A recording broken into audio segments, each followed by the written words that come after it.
오늘 하나님의 말씀 마태복음 5장 7절 우리 다 함께 읽도록 하겠습니다. 긍휼히 여기는 자는 복이 있나니 그들이 긍휼히 여김을 받을 것이미요. 아멘. 며칠 전 나는 신이다라는 한 다큐멘터리가 OTT에서 이렇게 방영이 되었습니다. 그래서 많은 이 사회의 파장을 일으키고 있죠. 여러 이 사이비 교주들이 등장하고요.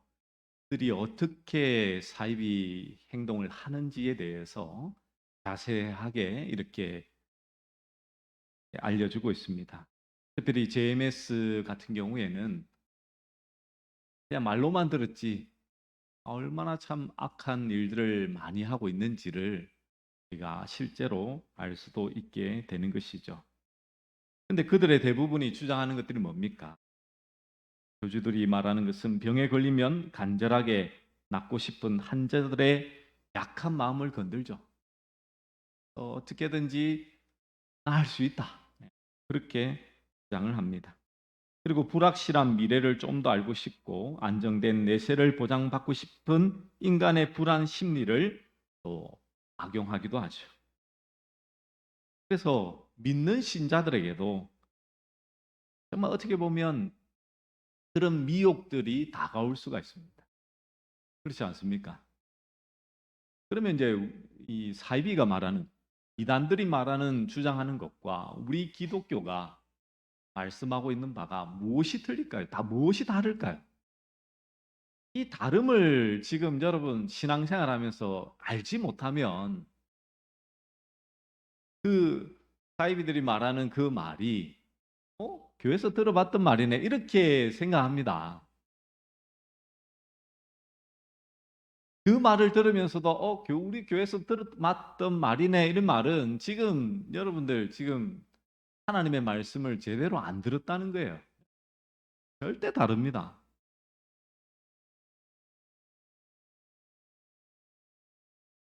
이 교묘하게 끝에 가서만 또 바꾸는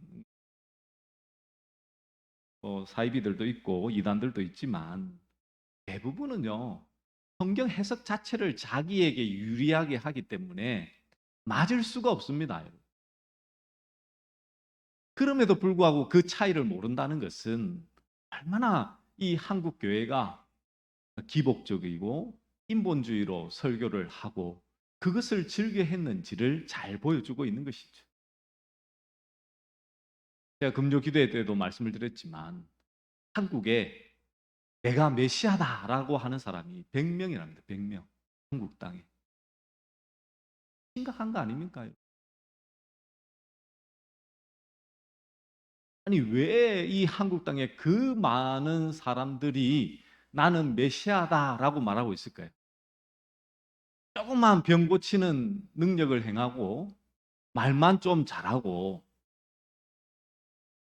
자신이 다른 사람보다 뛰어난 것들을 얘기해 주면 많은 사람들이 몰려드니까 그러니까 그렇게 행동하는 거 아니겠습니까? 우리가 이제 팔복에 이제 다섯 번째를 향하여 오늘 말씀을 듣고 있습니다. 팔복의 말씀을 들으면서도 세상이 말하는 그 윤리적이고 도덕적인 것과 왜 이것이 다른지를 깨달아야 되죠. 세상 사람들은 긍휼이라고 할 때에 어떻게 생각합니까?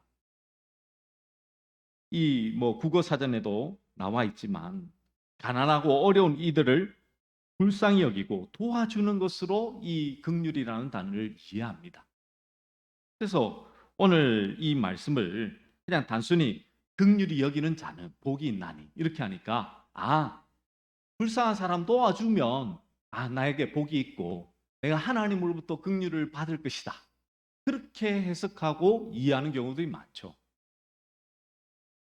아니 그렇다면 하나님의 말씀이 일반 세상적인 종교의 다른 종교의 경전과 다를 바가 없습니까? 사이비에서 말하는 이단에서 말하는 그 교리와 똑같냐고요. 거기 가면 그 말 안 하겠습니까? 아니, 우리 그 교과서의 윤리책에도 나와 있는 말 아닌가요? 불쌍한 사람 도와주라는 거. 그 모르는 사람 누가 있습니까? 입으로만 생명의 말씀이라고 한다고 해서 생명의 말씀이 되는 게 아니죠. 하나님의 말씀을 세상의 도덕과 윤리와는 차원이 다른 생명이 담겨 있는 말씀이라는 것을 예수 그리스도 그 십자가 생명을 중심으로 해석하고 우리는 이해해야 된다는 것입니다. 그래서 오늘 말씀하고 있는 예수님이 말씀하고 있는 이 긍휼은요, 가난하고 어려운 이웃을 불쌍히 생각하고 사랑을 베풀고 도와주는 것을 의미하지 않습니다. 이제 거기에 대해서 이제 우리가 하나님의 말씀을 통해서 분명히 깨달아 알아야 되겠죠. 분명히 이것은 예수님은 천국의 모습이 이 팔복이라고 말씀하고 있습니다. 그런데 예수님이 말씀하신 이 긍휼을 오직 신자만이 행할 수 있어야 되는데 불쌍한 사람을 도와주는 것으로 이해한다면 세상 사람들도 얼마든지 이 복을 받을 수 있지 않습니까? 그렇기 때문에 그 의미의 긍휼은 예수님께서 말씀하고 있는 긍휼이 아니겠죠. 그러면 예수님이 말씀하고 있는 긍휼은 어떤 의미일까요? 이것을 원어적으로 보시면 이렇게 이해를 할 수 있습니다. 긍휼이라고 번역이 된 오늘 이 7절 말씀에 이 긍휼이라는 이 단어는요, 헬라어로 보시면 엘레오스입니다. 히브리어로는 라함과 헤세드라는 단어를 사용하고 있습니다. 이것은 애통, 슬픔, 자비, 은혜의 의미를 담고 있는 단어들이죠. 원어적인 의미로 본다면 전혀 그럴 만한 처지나 조건이나 상태, 자격이 안 되어 있음에도 불구하고 은혜와 사랑을 베푸는 것이죠. 이것은 인간이 하나님을 외면한 정도가 아니라 아예 원수가 되어 있었음에도 불구하고 하나님께서 예수 그리스도를 보내어 주셔서 십자가의 죽으심으로 인간의 죄를 사하고 새 생명을 허락한 것이 바로 성경적 의미의 긍휼인 것이죠. 그래서 인간 스스로 하나님 앞에서 선함과 의로움을 내놓을 수 없는 자라는 것을 인정하는 자가 바로 하나님의 긍휼을 입은 자인 것입니다. 왜냐하면 이 단어들이 의미하는 바 애통, 슬픔, 자비, 은혜는요, 사람이 가지고 있는 것이 아닙니다. 바로 하나님의 성품을 말씀하고 있는 것이죠. 그러면 이 단어가 사용된 구절들을 보면 이 의미가 더 분명히 보여지겠죠. 이 단어가 사용된 성경의 장면은요, 두 개가 나옵니다. 두 개가 나옵니다. 첫 번째는 이 마태복음 9장에 바로 예수님이 두 맹인을 고치는 사건에 등장합니다. 바로 마태복음 9장 27절이죠. 제가 읽어드리겠습니다. 예수께서 거기에서 떠나가실새 두 맹인이 따라오며 소리질러 이르되 다윗의 자손이여 우리를 불쌍히 여기소서 하더니, 그리고 15장에서는요 가나안 여인이 귀신 들린 딸을 고치신 이야기에 등장을 합니다. 22절에 보시면 가나안 여자 하나가 그 지경에서 나와서 소리질러 이르되 주 다윗의 자손이여 나를 불쌍히 여기소서 내 딸이 흉악하게 귀신 들렸나이다 하되, 여러분 이 두 경우 이들 모두가 예수님에게 불쌍히 여겨달라고 그렇게 애원하고 있습니다. 여기에 불쌍히 여겨달라라는 이 단어가 바로 팔복의 긍휼과 같은 단어이죠. 그렇다면 하나님의 긍휼을 입은 이들에게는 어떤 특징이 있었을까요? 첫째는 자기 치료가 불가능한 자들이었습니다. 이들 모두 스스로의 힘으로는 병을 낫게 할 수 있는 능력이 아무것도 없었습니다. 맹인도 귀신 들린 자도 누군가 도와줘야 하지만 고침을 받을 수 있었지 자기의 능력으로는 치료가 불가능한 자들이었죠. 두 번째는 자격 없는 자였습니다. 여러분 우리는 지금 이제 장애인을 장애우로 부르면서 혜택도 주고 사회 인식도 많이 변화가 되었죠. 근데 제가 알기로도 제 어릴 때만 하더라도 이 장애인 분들을 참 많이 그러니까 배척하기도 하고 놀리기도 하고 외면하는 경우가 얼마나 많이 있었습니까? 예수님 당시도 더했겠죠. 맹인이라고 하면 아예 사람들이 상종을 안 했습니다. 왜냐하면요, 그 당시에 병이 걸린다는 것은 이 하나님으로부터 큰 벌을 받았다라고 이해했기 때문이죠. 특별히 눈이 안 보이면 아무것도 할 수 없으니 더더욱 그랬을 것입니다. 가나안 여인은요, 뭐 더하죠. 이 사람 취급도 안 했던 이방인이었습니다. 그런 그가 예수님에게 나와서 아무런 근거 없이 예수님에게 긍휼을 베풀어 달라고 요구하고 있습니다. 불쌍히 여겨 달라고. 제자들처럼 직업을 포기하거나 예수님을 쫓은 적도 없고 재산을 팔아서 헌금한 적도, 예수님의 시중을 든 적도 없었죠. 그럼에도 불구하고 밑도 끝도 없이 일명식도 없는 예수님께 찾아와서는 나를 불쌍히 여겨 달라고 그렇게 소리치고 있는 것이죠. 이 두 경우 다 하나님 앞에서 긍휼을 입을 수 있는 자격이 하나도 없는 사람들이었습니다. 그런데 어떻게 예수님으로부터 긍휼의 은혜를 입을 수 있었을까요? 그것은 단 하나의 이유였습니다. 그것은 바로 그들의 믿음이 이것을 가능케 했죠. 우리 마태복음 9장 29절 말씀 우리 한번 함께 좀 찾아볼까요? 마태복음 9장 29절입니다. 우리 함께 읽도록 하겠습니다. 시작. 이에 예수께서 그의 눈을 만지시며 이르시되 너희 믿음대로 되라 하시니. 아멘. 예. 예수님께서 두 소경의 눈을 만지시죠. 그리고는 말씀하시기를 너희 믿음대로 되라라고 말씀하십니다. 한 절 더요. 마태복음 15장 28절.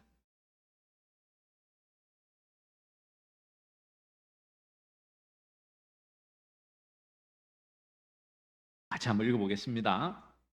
시작. 이에 예수께서 대답하여 이르시되 여자여 내 믿음이 크도다. 내 소원대로 되리라 하시니 그때로부터 그의 딸이 나으니라. 아무 능력도 자격도 없는데 그들이 하나님의 긍휼을 입을 수 있었던 이유는 단 한 가지. 그들이 가졌던 믿음 때문이었죠. 그런데 여러분 곰곰이 생각해 보십시오. 이 믿음 또한 누가 주시는 것입니까? 내 스스로 나 믿음 가져야지 하나님을 잘 믿어야지 한다고 믿을 수 있나요? 아니죠. 그래서 성경은 이 믿음은 하나님의 선물이라고 표현하고 있습니다. 하나님이 주셔야지만 하나님께서 알게 해주셔야지만 믿음을 가질 수 있는 것이죠. 자, 믿음이 전제되었을 때에 긍휼이 부어졌던 것이 아니라는 사실을 우리는 깨달아야 됩니다. 이 말이 좀 이해가 되십니까? 우리는 흔히 이 말씀을 보고는 어떻게 이해하냐면요. 자신들이 믿음이 이 긍휼을 하나님의 긍휼을 끌어당겼다라고 생각합니다. 근데 잘 의미를 생각해 보시면 대로 생각하셔야 됩니다. 하나님의 긍휼로 말미암아 그들 안에 무엇이 생겼을까요? 믿음이 생겨난 것이죠.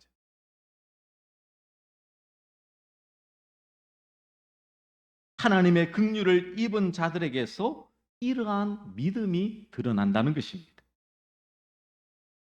성도에서 나타나게 되는 긍휼의 여김이라는 것은 예수 그리스도의 긍휼만을 의지하는 그 믿음인 것입니다. 예수님이 아니고서는 해결함을 받을 수 없구나. 그게 바로 믿음이라는 거예요. 근데 그 믿음은 누가 얻을 수 있다고요? 하나님의 긍휼을 입은 자가 얻을 수 있는 것이라는 것입니다. 그래서 위에 두 경우다. 그들의 믿음은 나는 아무것도 할 수 없는 무력한 자입니다. 그러니 긍휼을 베풀어 달라고 그렇게 요구하고 있는 것이죠. 예수님은 그것을 믿음이라고 말씀하고 있는 것입니다. 우리는 하나님의 긍휼을 잊기 위해서 자꾸 무언가를 하려고 합니다. 내게 주어진 결과에 대한 원인을 항상 나에게서 찾으려고 하죠. 내가 사랑받는 것에 대한 원인이 나에게 있다라고 생각하는 것이 훨씬 합리적이기에 우리는 자꾸만 하나님께 뭘 해서 인정을 받으려고 합니다. 그러나 성경은 우리가 하나님으로부터 긍휼함을 받을 수 있는 원인은 조건 없이, 아무런 이유 없이 우리를 무조건적으로 사랑하시는 하나님으로부터 온다라고 말씀하고 있는 것이죠. 누가복음 10장에 보시면 선한 사마리아인의 비유가 등장합니다. 유대인으로부터 천대받았던 사마리아인이 강도 만나 죽어가는 자를 살리는데 그때 등장하는 사마리아인의 불쌍히 여겨라는 단어가 바로 이 긍휼의 단어이죠. 강도 만난 자는요, 사마리아인에게 무엇인가 한 것이 아무것도 없습니다. 심지어는 살려달라는 요청도 하지 않았습니다. 그럼에도 불구하고 그를 불쌍히 여겨서 자신이 가진 모든 것을 주고 치료했던 것이죠. 마찬가지로 우리가 아직 죄인 되었을 때에 하나님에 대하여 관심조차 없었던 그때에 우리를 위하여 이 땅에 오사 죽기까지 바로 하나님의 사랑을 보이신 것, 그것이 바로 예수 그리스도의 십자가 사건인 것입니다. 그러므로 이 긍휼이라는 단어를 원어적으로 또 활용적으로 보면 이 팔복에서 말하는 긍휼은 누군가를 향하여 갖는 안타까운 마음, 애타는 마음을 의미하는 것이 아니라는 것을 우리는 알 수 있어야 되는 것이죠. 예수님께서 말씀하신 긍휼의 복은요, 남을 불쌍하게 여겨서 도와주는 사람은 복을 받게 된다는 것이 절대로 아닙니다. 남을 돕지 말라는 뜻 아닙니다. 우리는 항상 주의 사랑을 베푸는 자가 되어야 됩니다. 그런데 오늘 예수님이 말씀하시는 팔복과는 전혀 그건 연관성이 없는 거예요. 시작 자체가 틀린 겁니다, 여러분. 이 팔복의 긍휼은요, 예수님으로 말미암아 해석되어져 있는 이 긍휼이 되어야 되는 것입니다. 하나님으로부터 일반적인 선택을 받아서 내 속에 예수 그리스도의 십자가 사랑이 쏟아 부어진 상태를 의미하는 것이죠. 이것이 흘러 들어가는 것이 뭐냐면 바로 긍휼히 여기는 자인 것입니다.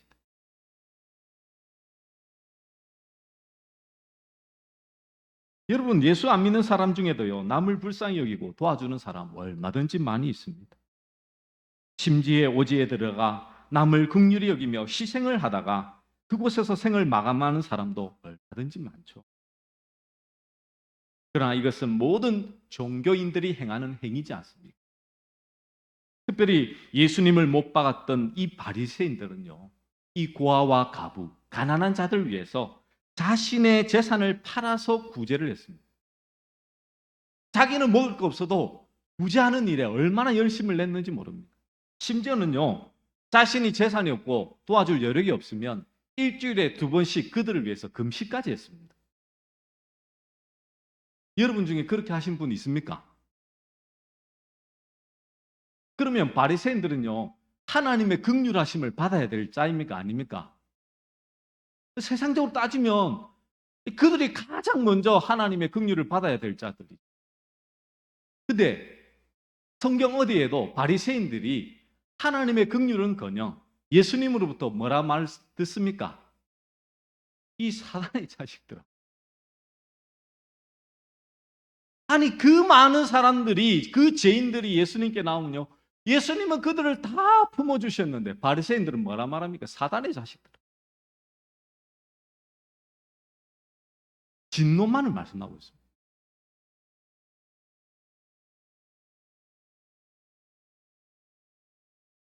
그런데도 여러분, 아직도 긍휼을 불쌍한 사람을 도와주는 것으로만 이해하고 계십니다. 예수님께서 이 땅에 처음으로 전한 메시지는요, 회개하라 천국이 가까웠느니라 라는 말씀이죠. 그 뜻이 우리더러 단순히 너희는 약점과 허물과 죄가 많음을 인정하고 그 잘못을 고백하여 용서를 받으라는 뜻은 아닙니다. 이제 너희 스스로 좋아질, 가능성은 아예 없다는 사실.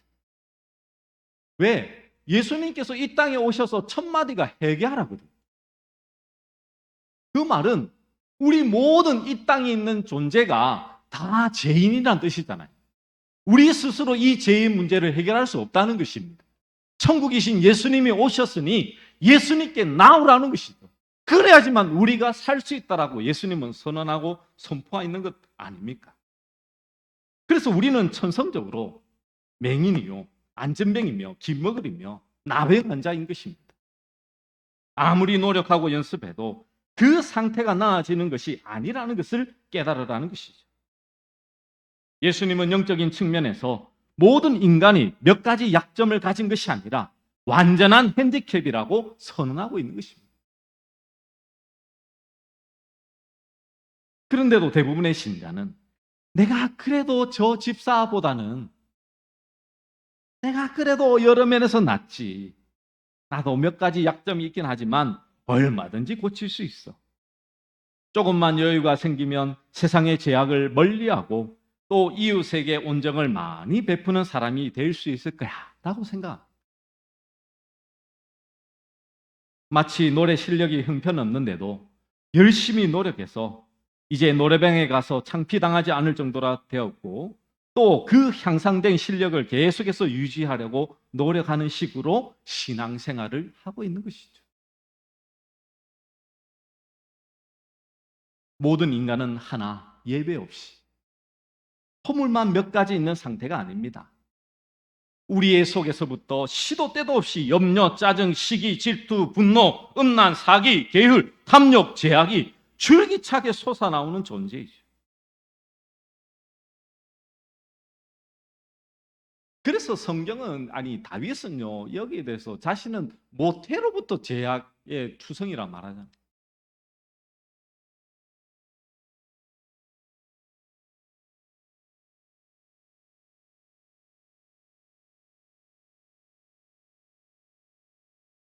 그래서 나이가 든다고 그 양이 줄거나 또 열심히 노력한다고 해서 질적으로 확실히 구별된 만큼 나아지지 않습니다. 인간 스스로 이 죄의 문제를 해결할 수 있는 것들은 아무것도 없다는 것이죠. 그러면 어떻게 해야지만 하나님께서 명령하신 이 긍휼을 여기는 자가 될 수 있겠습니까? 그 정답이 여기에 있죠. 예수님은 말씀하십니다. 긍휼을 베풀어라. 혹은 긍휼을 실천하라라고 말씀하지 않았습니다. 뭐라 말씀하시나요? 긍휼이 여기는 자는. 자, 여기에서 이 단어를 여기다라는 이 뜻을 직역을 하면요. 아직은 행동으로 옮겨진 단계가 아니라 마음속에서 생각하고 있는 단계죠. 그래서 이 뜻은요. 하나님이 우리를 사랑하듯이 똑같은 마음으로 이웃 사랑을 실천하기 이전에 하나님이 우리를 긍휼히 생각하듯이 똑같은 마음으로 우리도 이웃을 그렇게 생각하라는 것입니다. 하나님의 긍휼을 우리도 똑같이 여기고 있을 때에 그게 뭐라고요? 복이라고요, 복. 근데 하나님의 긍휼을 내가 경험해야지만 이것이 여겨지겠죠.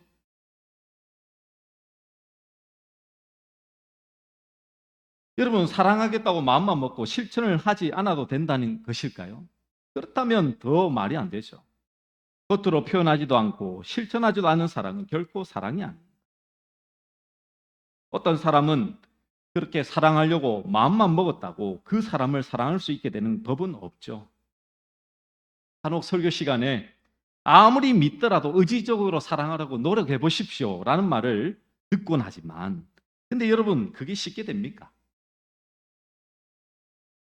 저 사람만 생각하면 내가 밤에 잠을 못 자고 이게 막 이 속에서 막 분노가 올라오고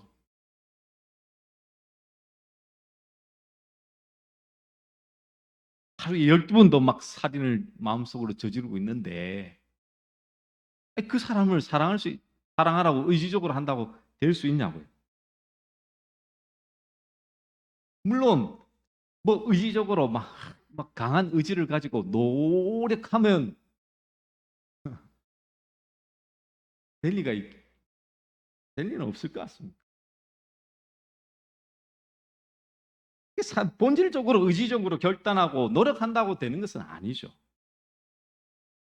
사랑하는 마음이 생기지 않으면 할 수 없는 것입니다. 근데 예수님은 뭐라 말씀하십니까? 원수를 사랑하고 그를 위하여 선대하라고 말씀하고 있죠. 원수를 억지로 사랑하려고 노력한다고 사랑이 저절로 되지 않습니다. 말하자면 상대가 내 마음속에 아직 원수인 상태로 자리 잡고 있어서는 절대 사랑이 되지 않습니다. 더 이상 원수로 여겨지지 않아야지만 사랑할 수 있게 되겠죠.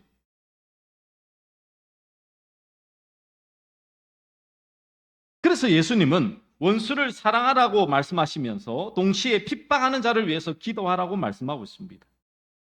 그 뜻은 신자는 끝까지 핍박받아 순교해도 되고 대신에 핍박되는 하는 자는 잘 되고 형통하라고 빌어주라고 하는 뜻은 아니지 않습니까?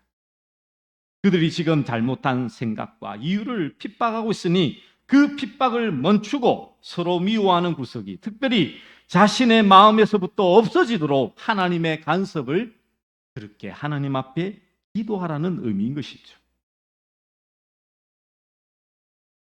아무리 의지적으로 사랑하려고 노력한다고 해서 이런 기도가 변형되어 최소한 자기 마음속에 미운 마음이 없어지지 않고는 절대로 사랑할 수 없습니다. 모든 인간관계에서 발생하는 실망이나 상처나 갈등이나 분쟁이나 분노나 저주 등은요, 우리가 이웃을 사랑하고자 하는 마음이나 의지적인 노력이 부족해서 생기는 것이 아닙니다. 누구나 다 하는 거잖아요. 아니, 항상 우리가 뭐 유치원이나 학교만 다녀도 늘 부모님이 하는 말이 뭡니까? 친구들하고 사이좋게 지내. 어느 부모가 학교 가서 한번 싸워봐. 너 괴롭히면 한 대 때리면 두 대 때려. 이 부모는요, 지금 분명히 그런 부모도 있을 수도 있습니다. 완악한 거죠, 완악.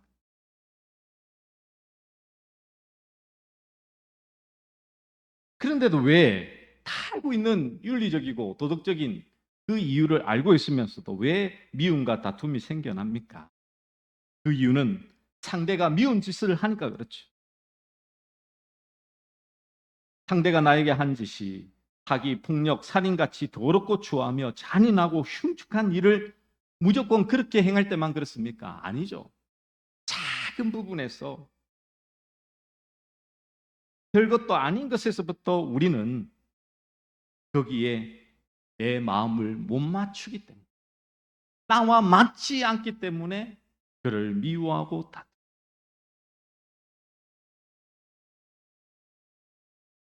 남편도 그렇지 않습니까?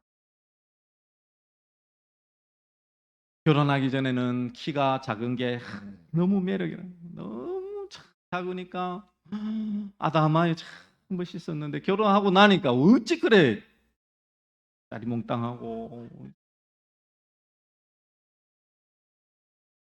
왜 자녀가 좋은 대학을 이렇게 가고자 원하십니까? 정말 자녀를 위한 마음이라면 자녀가 원하는 학과를 보내주는 게 마땅한 바잖아요. 그럼에도 왜 인기 있는 학과들은 취업 잘 되고 돈 잘 버는 학과입니까?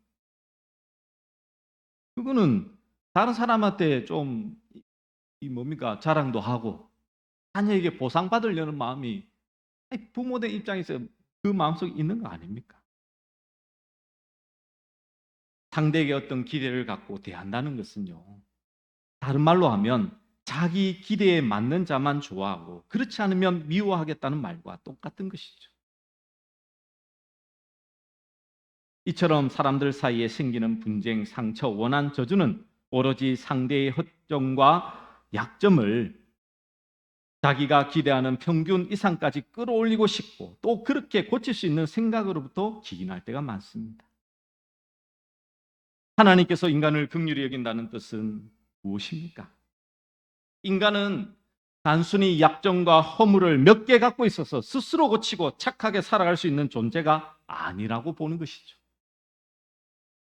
대신에 스스로는 도저히 선하고 거룩하고 완전해지지 못하고 평생을 두고도 나아질 가능성이 전무하다는 것. 그런 부족함으로 말미암아 하나님께서 뭐 하시는 것입니까?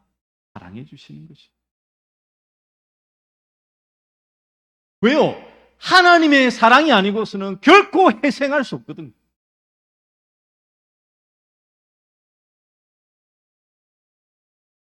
오늘 말씀을 종합해 보면 예수님이 말씀하시는 정말 긍휼히 여기냐는 복이 있나니 그들이 긍휼히 여김을 받을 것이미요 라는 그 뜻의 의미는 무엇입니까? 예수님이 말하는 긍휼히 여기는 자는 누군가를 불쌍히 여겨서 나의 의와 희생으로 남을 도와주는 사람이 아닙니다. 내 안에 예수 그리스도부터 받은 한량없는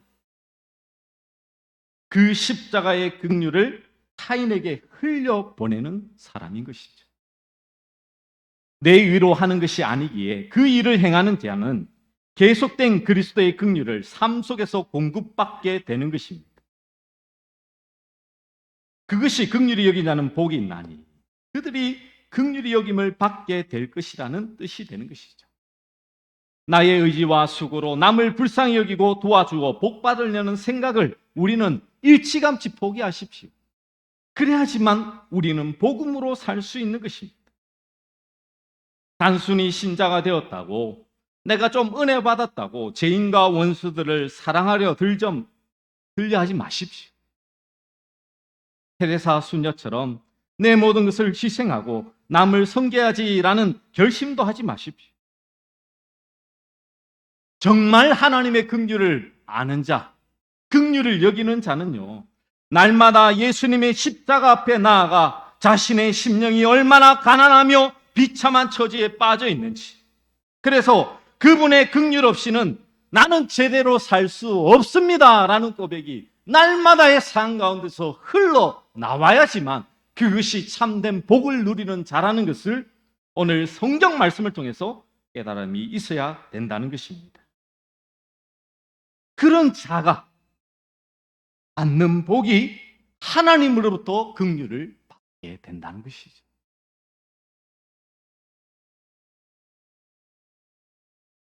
그러므로 매일의 삶 속에서 여러분은 어떤 긍휼을 베풀려고 노력하고 계십니까? 아직도 나 스스로 행하지 못하는 그 작은 부분에 죄책감을 가지거나 아유, 저 사람 나는 해봐도 안 돼. 그렇게 일찌감치 포기하고 있지는 않으십니까? 하나님이 여러분을 아직 포기하지 않으셨습니다. 그 말은 이 땅에서 포기할 사람은 한 사람도 없습니다, 여러분. 아멘이십니까? 하나님 나를 안 포기하셨다니까요. 아유, 목사님, 난 그래도 괜찮은데 하면 다시 설교 말씀 다시 처음부터 다시 들으시죠.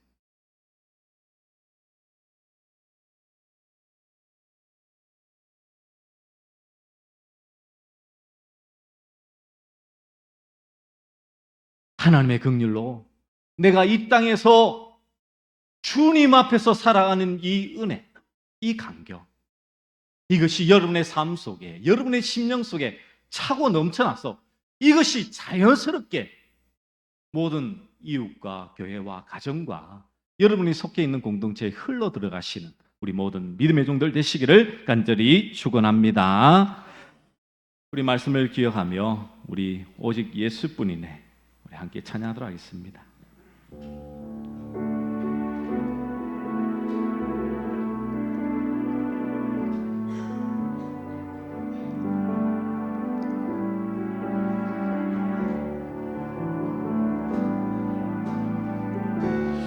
은혜 아니면 사랑할 수가 없네. 복음마저도 다 주의 것이니 세상 평안과 위로 내게 없어도 예수, 오직 예수뿐이 은혜 아니면 사랑할 수가 없네. 은혜 아니면 살아갈 수가 없네. 호흡마저도 다 주의 것이니 세상 평안과 위로 내게 없어도 예수, 오직 예수뿐이네. 그 시괴 다 볼 수도 없고 작은 고난에 지쳐도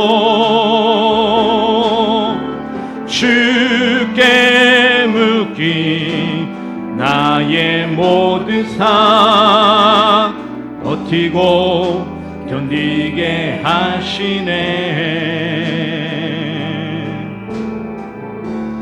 은혜 아니면 사랑할 수가 없네. 나의 모든 것 다 주께 맡기니 참된 평안과 위로 내게 주신 주 예수, 오직 예수뿐이네.